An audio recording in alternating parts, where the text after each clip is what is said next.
So international law and high seas law as they apply to piracy. We're going to look at the international law jurisdiction, territorial and high seas definitions, and this is what you were asking about yesterday. The legal complexities of merchant ships at sea, armed versus unarmed. How long's piracy actually been with us? So we don't know. Yeah, since the Vikings, really, isn't it?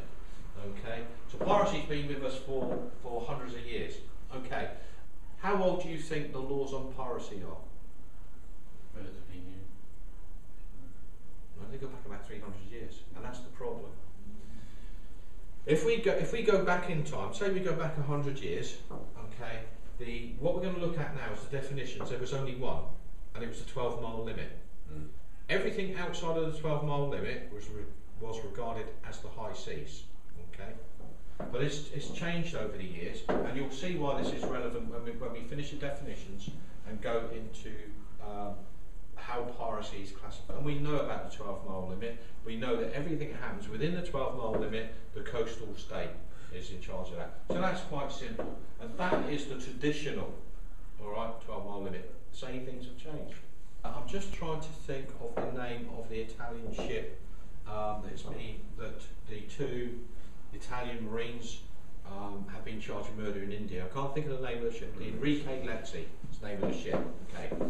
The incident where the two Marines opened fire on the suspected pirates, fishermen, they were 14 miles from the coast. Okay. So one of the arguments from obviously the Italian government is it was outside of the Indian territorial waters. However, the Indians are saying, no, it's in our contagious zone. We will prosecute them. Okay. So what the contagious zone has done is actually muddied the waters. All right, it's just made it more difficult for lawyers and the rest of it. For it to be an act of piracy, it has to be on the high seas, which is outside of the jurisdiction of any state. We actually talked about the 200-mile limit. Yeah, that's right. For it to be the high seas. And in the last 2 or 3 years, there's been a real difficulty in whether they prosecute the pirates, whether they take the weapons off them, whether they do this, that, and the next thing. And the reason is because they can't get an international agreement on changing the law.